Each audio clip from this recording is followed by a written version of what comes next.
আজকে যে বিষয়টা নিয়ে কথা বলার বেশি দরকার, যেহেতু আগামীতে একটা সময় আসছে যখন এই বিষয়টাকে নিয়ে মানুষ বেশি পাপে লিপ্ত হবে, এই জন্য বলছি। এটা হচ্ছে হারাম ভালোবাসা। আল্লাহ পাক বৈধ করেননি। এমনকি কথা বলার সময় আল্লাহ পাক বলেছেন একজন গায়রে মাহরাম মেয়ে যেন পর্দার আড়াল থেকে কথা বলে, কিছু চাইতে হলে যেন পর্দার আড়াল থেকে চায় এবং গলার ভয়েসটা যেন কর্কশ হয়। আল্লাহ লিমিটেশনগুলো দেখেন আর বাস্তবতা দেখেন। আল্লাহ পাকের লিমিটেশন হচ্ছে এরকম যে একজন মেয়ে যে আমার স্ত্রী নয় তার সাথে আপনি ফোনে কথা বলতে পারবেন না, প্রেমালাপ করতে পারবেন না, আপনি তার দিকে কামনার দৃষ্টিতে তাকাতে পারবেন না, আপনি তাকে স্পর্শ করতে পারবেন না, তার সাথে নির্জনে কোথাও সময় কাটাতে পারবেন না। আল্লাহর বাইন্ডিংসগুলো দেখেন। একজন নারীর সাথে ফোনে কথা বললেই কিন্তু সেক্সুয়াল সম্পর্ক হয় না, হয়। একজন গায়রে মাহরাম মেয়ের সাথে যদি আপনি বসে কফি খান তাহলে কিন্তু যৌন সম্পর্ক স্থাপিত হয়নি, এখন হয়। তারপরেও আল্লাহ রাব্বুল আলামিন বলছেন ওয়ালা তাকরাবু জিনা, এটার নাম আল্লাহ দিয়েছেন জিনা, আর বলছেন করো না এমনটা নয়, বরং ধার কাছেও যেও না। মানে একটা সীমারেখা দেয়া আছে, একটা মাঠ, এর চারপাশে একটা বাউন্ডারি দেয়া আছে। বাউন্ডারি পর্যন্ত আল্লাহ বলছেন মাঠে ঢুকো না, এমনটা বলছেন না। আল্লাহ বলছেন মাঠের বাউন্ডারির কাছেও যেও না। কথা বুঝতে পারছেন? ফল খেও না, না ওয়ালা তাকরাবা হাদিহি শাজারা, এই গাছটার কাছেও যেও না। মিলাতে পারছি? আমি বুঝতে পারছি? আদম এবং হাওয়া আলাইহিস সালাম এই গাছের ফল খেও না এমন কথা ছিল না, কথা ছিল এই গাছের কাছেও যেও না। একই কথা আল্লাহ বলছেন জেনা করো না নয়, ওয়ালা তাকরাবু জিনা, জেনার কাছেও যেও না। এখন এটা হচ্ছে আল্লাহর নিষেধাজ্ঞার একটা বাইন্ডিংস, লস, একটা একটা পিলার, একটা বাউন্ডারি। আর আপনি বাস্তবতা দেখবেন ভিন্ন, যে গায়রে মাহরাম ছেলে মেয়ে এরা অ্যাডাল্ট, এদের যৌন চাহিদা আছে, সেক্সুয়াল চাহিদা আছে, একে অপরের সাথে কোনো মাহরামের সম্পর্ক নাই। এরা পড়াশোনার নামেই হোক, চাকরি বাকরির নামেই হোক, ভ্যালেন্টাইন্সের নামেই হোক, যে কোনো নামেই হোক, এরা একে অপরের সাথে মিলেমিশে একাকার। এরা কথা বলছে, কথা বলার পরে আরো কাছে যাচ্ছে, ভালোবাসার প্রণয় বিনিময় করছে, এক পর্যায়ে কফি খাচ্ছে, ডেটিংয়ে যাচ্ছে, ঘুরছে ফিরছে, এই করতে করতে করতে এক পর্যায়ে তারা হারাম জেনায়ও লিপ্ত হয়ে গেল, বিছানায় চলে গেল। এই সম্পর্কের পর দেখা যায় সম্পর্ক ব্রেকআপ, শেষ। এবং এই ঘটনাগুলোর নাম দিচ্ছি আমরা কাছে আসার গল্প। কার কাছে? যার কাছে আল্লাহ যেতেও নিষেধ করেছেন, বলে আচ্ছা করা বুঝছি না। আর আমরা বলছি না, কাছে আসারই গল্প। কাছে আসার গল্প হতে পারে মায়ের সাথে, মায়ের কাছে আসার গল্প হতে পারে, স্ত্রীর কাছে আসার গল্প হতে পারে, আমার সন্তানের কাছে আসার গল্প হতে পারে, দেশের কাছে আসার গল্প হতে পারে। কিন্তু হারাম জেনার কাছে আসার কোনো গল্প হতে পারে না। কি হতে পারে? জাহান্নামের উপন্যাস হতে পারে। কি হতে পারে? জাহান্নামের আমল নামার একটা উপন্যাস হতে পারে। উপন্যাস বোঝেন না? আল্লাহ পাক এই যে কিয়ামতের মাঠে আমল নামা ছুঁড়ে দিবেন, ছুঁড়ে দিয়ে আমল নামা ঘুরতে থাকবে, কারো ডান হাতে কারো বাম হাতে। যার হাতে আমল নামা আসুক না কেন, যে হাতে আসুক না কেন, আল্লাহ পাক সবাইকে একটা কথা বলবেন, ইকরা কিতাবাক, তুমি তোমার কিতাব পড়ো, কাফা বিনাফসিকা আল-ইয়াওমা আলাইকা হাসিবা, আজকে তুমি তোমার হিসাব নেওয়ার জন্য যথেষ্ট। আমরা সবাই একটা করে উপন্যাস লিখছি, আমরা সবাই একটা করে উপন্যাস লিখছি আমলনামার, আমাদের কাজের মধ্য দিয়ে। আর এর চেয়ে ভয়ঙ্কর বিষয়টা হচ্ছে এই উপন্যাসটা আপনাকে পড়তে বলা হবে সবার সামনে। আমার কথা মনে বোঝা যায় না? আমরা একটা গল্প লিখছি আমলনামায়, উপন্যাস লিখছি, যার একটা মোমেন্ট বাদ যাচ্ছে না। এই যে এখন আমরা বসে আছি, এটা আপনার উপন্যাসে উঠে গেছে, আমলনামে উঠে গেছে। মাফ করবেন যদি কালকে আবার দেখেন যে আমলনামাকে উপন্যাস বলে যা ব্যাখ্যা করলাম তোহা, এবারে এই শব্দ দিয়ে আবার তুলকালাম করে ফেলেন না। এটা বুঝানোর জন্য বলেছি, যুব সমাজ উপন্যাস বোঝে, এই জন্য বলেছি। যুবকরা উপন্যাস বোঝেন না? আপনারা বিভিন্ন উপন্যাস পড়েছেন, যারা জেনারেল লাইনে পড়েছেন অনেক উপন্যাস পড়েছেন, এই জন্য বললাম বুঝানোর জন্যে। আমলনামা কখনো উপন্যাস নয়, যে আপনি আর আমি একটা উপন্যাস লিখছি, নিজের গল্প নিজেই লিখছি, নিজের কাজের মধ্য দিয়ে নিজের উপন্যাস নিজেই লিখছি, এবং এটার মধ্যে সবচেয়ে ভয়ঙ্কর কথা হচ্ছে এইটা সবার সামনে আমাকে পড়ে শোনাতে হবে। আমরা কি পারবো এই জেনা, এই মাদক, এই পর্নোগ্রাফি, হারাম, জুয়া, ক্যাসিনো, অন্যায়, অত্যাচার, বেনামাজি, দুর্নীতি, ঘুষ, সুদ, এইগুলোর সব কথা সবার সামনে পড়ে শোনাতে? আমরা কি পারবো আদৌ? আমরা কি প্রস্তুত? পড়তে কিন্তু হবেই ভাই, সবাইকে পড়তে হবে। আলেম, জালেম, কাফের, মুশরিক, মুনাফিক সবাইকে পড়তে হবে। ইকরা কিতাবাক এক বচনে এসেছে, মানে এক একজন মানুষকে আল্লাহ পাক বলছেন যে তুমি তোমার বই পড়ো, তোমার কিতাব পড়ে শোনাও। কাফা বিনাফসিকা আল-ইয়াওমা আলাইকা হাসিবা, আজকে তুমি তোমার হিসাব নেওয়ার জন্য যথেষ্ট। আল্লাহ পাক আমাদেরকে কথার গভীরতা বোঝার তৌফিক দান। এই হারাম জিনিসগুলোর মধ্যে সবচেয়ে ডেঞ্জারাস এই ফ্রি মিক্সিং। ফ্রি মিক্সিং কি জিনিস? একজন বেগানা মেয়ে একজন বেগানা ছেলের সাথে মিক্স করবে। এখন আপনি কথাগুলো মনে হচ্ছে রূপকথার মতো মনে হবে, কারণ বাস্তবতার সাথে কোনো মিল নাই। বাস্তবতায় আপনি গিয়ে দেখবেন যে স্কুলে পড়ছে মাশাআল্লাহ গায়রে মাহরাম ছেলে মেয়ে, এবং নাম দিচ্ছে এরা friends, just only friends, friends only, বন্ধু, ক্লাসমেট। কিন্তু এর বয়স মাশাআল্লাহ 16, এর বয়স 20, বা এর বয়স 15, এর বয়স 18। উভয়ের যৌন চাহিদা হয়েছে বালেগ এবং বালেগা। এই বয়সে আসার আরো 5-6 বছর আগে সে বালেগা হয়ে গেছে, এবং তারা কিন্তু আলাদা আলাদা সেকশনে পড়ছে না। এমন যদি হতো মেয়েদের আলাদা স্কুল, মেয়ে টিচার, মেয়েরা পড়ছে, কোনো সমস্যা নেই, টোটালি বৈধ এবং সুন্দর, ভালো সিস্টেম। ছেলেদের আলাদা স্কুল কলেজ, ছেলেরা আলাদা পড়ছে, আলাদা, কোনো সমস্যা নেই। সমস্যা কোথায়? যখন এক ছাদের নিচে আমি সবাইকে বসিয়ে দিয়েছি এবং এরা একে অপরের সাথে মিক্স করছে। মিক্স, যেখানে আল্লাহ বলছেন কাছেও যেও না, এরা কথা বলছে, নোট চেঞ্জ করছে, একে অপরের সাথে গ্রুপ স্টাডি করছে, কফি খাচ্ছে, দেখা সাক্ষাৎ করছে, ডেটিং করছে, একে অপরের সাথে যৌন মিলনও করছে, একে অপরের সাথে বসে পর্ন দেখছে, যৌন মিলন করছে, সেক্সুয়াল সম্পর্ক স্থাপন করেছে, এবং মানুষ বুঝাচ্ছে এদেরকে এই সম্পর্কটা বৈধ, ভালো সম্পর্কটা পবিত্র, পরে বিয়ে করে নিলেই হয়ে গেল। এই হচ্ছে এটা বাস্তবতা। বাস্তবতার সাথে ওয়ালা তাকরাবু জিনা আয়াতের কোনো মিল আছে? বাস্তবতা এক জায়গায়, কোরআন এক জায়গায়, এরপরে দাবি করছি আমরা মুসলিম, স্টিল আমরা দাবি করছি আমরা মুসলিম। এবং এই ফ্রি মিক্সিং এর ফলে শত শত যুবক যুবতীর ইজ্জত চলে গেছে। শত শত না, সংখ্যাটা সহস্র লক্ষ হবে, আরো বেশি হতে পারে, আল্লাহু আলাম। এগুলো তো প্রকাশ্য, গোপনে যে কত কি হচ্ছে আপনি তো জানেন না। যে সন্তান, যে মেয়েটাকে আপনি ছোট মনে করছেন, অলরেডি যে সে কতগুলো ছেলেকে এভাবে ছেলে বদল করতে করতে করতে করতে করতে করতে এই জায়গায় আসছে আপনি জানেনই না। যে ছেলেটাকে আপনি ছোট্ট মনে করছেন, এ যে কতগুলো গার্লফ্রেন্ড চেঞ্জ করতে করতে এই জায়গায় আসছে আপনি জানেন না। এবং এগুলোকে সে মনে করছে পবিত্র সম্পর্ক, কোনো সমস্যা নেই। কোনো কোনো ক্ষেত্রে দেখা যায় হিন্দু মুসলিম তারাও প্রেম করছে, বন্ধু বান্ধব, এবং তার কনসেপ্টটা হচ্ছে এমন যে সমস্যা নাই, পরে বিয়ে করে নিব, এটা চলছে। এবং এদেরকে আমরা উস্কে দিব এভাবে যে 14 ফেব্রুয়ারিতে তোমরা অবাধে মেলামেশা করতে পারো, কোনো সমস্যা নেই, বরং এটা হচ্ছে তোমাদের মত প্রকাশের স্বাধীনতা। এবং আমরা এটাও বুঝাবো ওদেরকে যে যারা এগুলোর বিরুদ্ধে বলবে তারা মৌলবাদী, তারা সমাজের উন্নতি, অগ্রগতি, প্রগতি চাচ্ছে না। তারা চাচ্ছে না তোমরা এগিয়ে যাও, বরং তারা তোমাদেরকে পিছিয়ে দিতে চাচ্ছে। কোথায় এগিয়ে নিচ্ছি আমরা এদেরকে? আমি জানি কোথায় নিচ্ছেন, এক্স্যাক্টলি বলতে পারবো কোথায় নিচ্ছেন। ইলাল নার, জাহান্নামের দিকে, জাহান্নামের দিকে এগিয়ে নিচ্ছেন, আর কোনো দিকে নয়। আসেন, এই মিক্সিংটা এখানে শেষ হলো না। এরপরে যখন সে কলেজ লাইফে গেল, সেখানেও দেখবেন সেম দৃশ্য, একই অবস্থা।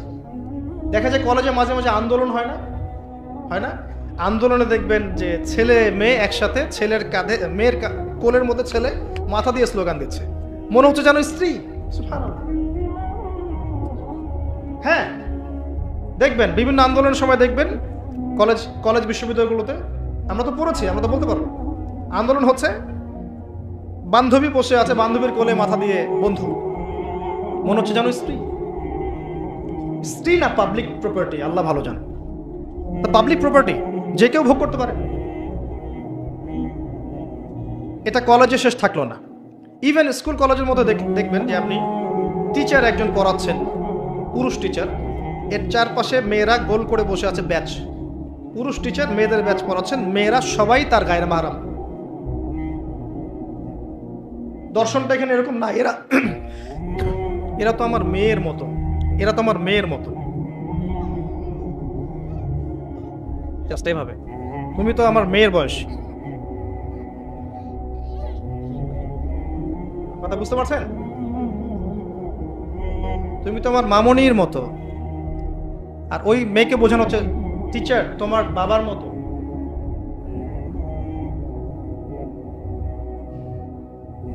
একটা পুরুষ টিচার, চারপাশে মহিলা, মেয়েরা বসে আছে, সবাই অ্যাডাল্ট, সবার সাথে তার বিয়ে জায়েজ, সবার সাথে তার বিয়ে শরীয়ত সম্মতভাবে জায়েজ।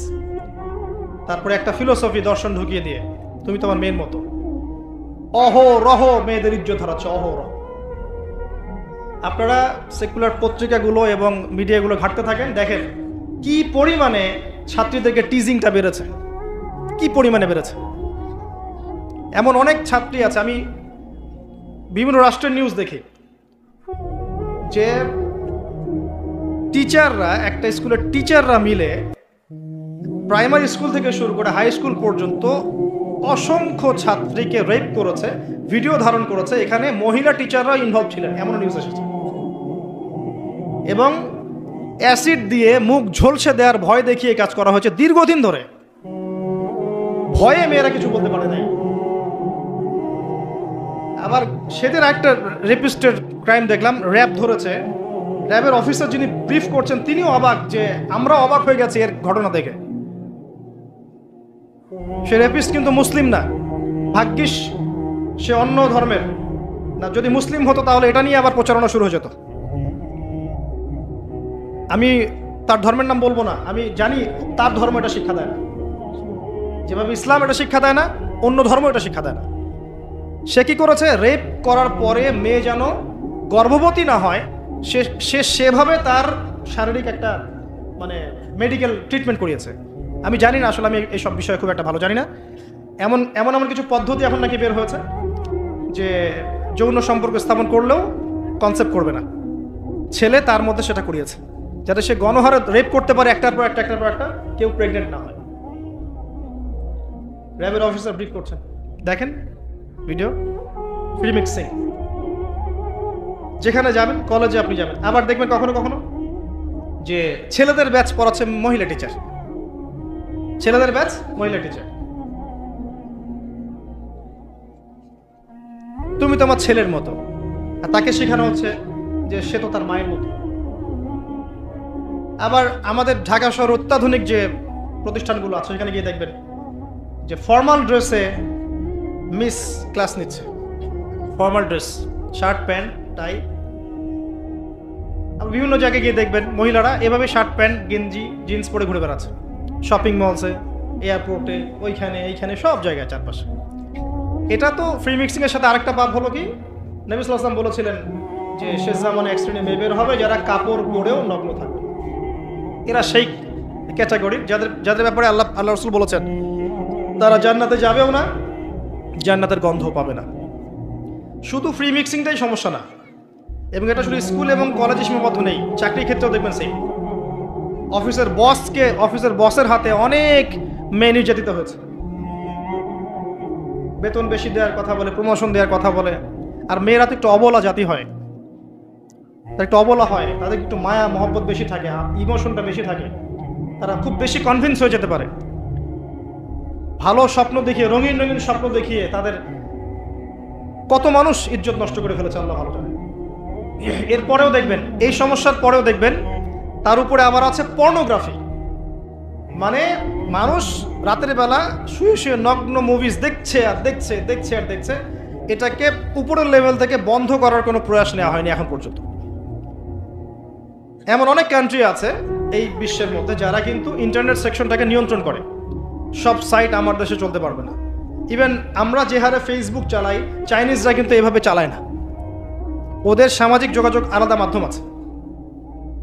জানেন সব জায়গায় একটা রেস্ট্রিক্টেড ব্যবস্থা আছে। পর্নোগ্রাফি যেগুলো দিয়ে ব্লু ফিল্মস দেখানো হয় সারা দেশের মানুষকে, একটা জাতির মানুষকে, এটা তো অ্যাটলিস্ট বন্ধ করা যেত। এটা বন্ধ করাটা তো নিঃসন্দেহে কোনো মৌলবাদী কাজ নয়, সন্ত্রাসী কাজ নয়, জঙ্গিবাদী কাজ নয়, তাই কি? এটা যখন আপনি দেখছেন সারাদিন ধরে, সারা রাত ধরে, এই ছেলেপেলেটা ম্যাক্সিমামই আসক্ত এগুলোতে। ইভেন এখন মেয়েরাও এগুলো দেখে। আপনি সেকুলার মিডিয়াগুলো রিপোর্টগুলো দেখেন, তারাই বলছে এগুলো। স্কুলে গিয়ে মেয়েদের ইন্টারভিউ নিচ্ছে, তোমরা কি এটা দেখো? মেয়েরা বলছে যে হ্যাঁ আমরাও দেখি, আমরাও কথাবার্তা বলি যে নতুন একটা আইটেম আসছে, এটা দেখ, এভাবে তারা কথা বলছে ক্লাসের মধ্যে। তো যখন ছেলে মেয়েরা এগুলো অবাধে দেখবে, যুবক যুবতী কিশোর কিশোরীরা, এরপরে আবার ফ্রি মিক্সিং, তার উপরে আবার বেহায়াপনা, নগ্নতা, পোশাক আশাকের পর্দার বালাই নাই, তখন আপনি চিন্তা করেন সমাজটা কি হইতে পারে। আবার এগুলোকে আমরা দিবসের মধ্য দিয়ে উৎসাহিত করছি, কাছে আসার গল্প, আসো আরো জানা করো। কোথায় ইসলাম আর কোথায় কোরআন আর কোথায় সেই পর্দার, কোথায় কি? আর ওই যে দেখেন একটা মেয়ে মুস্কান, ও তার নিকাব খুলবে না, 200-300 কুকুরের সামনে বলছে আল্লাহু আকবার। তো জান্নাত আসলে কাদের জন্য? এই অবস্থায় যদি আমরা কেউ খাস পর্দা করছি, এখন যারা আবার খাস পর্দা করছি তাদেরকে আবার বাঁকা চোখে তাকানো হচ্ছে, আবার কাউন্টার। এমনি তো চলছে এগুলো, আর উপর আবার কাউন্টার। একটা জায়গা বাকি রাখছে না শয়তান আপনাকে ফিতনায় ফেলার জন্য। এই অবস্থায় কেউ যদি পর্দা করতে যায়, ওকে আবার বাঁকা চোখে তাকানো হচ্ছে। এ তো ভালো সুবিধার মনে হচ্ছে না? তোমার বোরখার নিচে গিয়ে বোমটম আছে নাকি? সাইকোলজিক্যাল আক্রমণ। বোরখা পরে যাচ্ছে স্কুল কলেজে, টিচাররা কেমন করছে, তার সাথে কেমন যেন আচরণ করছে। এটা কেন করছো? মুখটা খোলো, নাহলে পরীক্ষা দিতে দেবো না। এগুলো চলছে।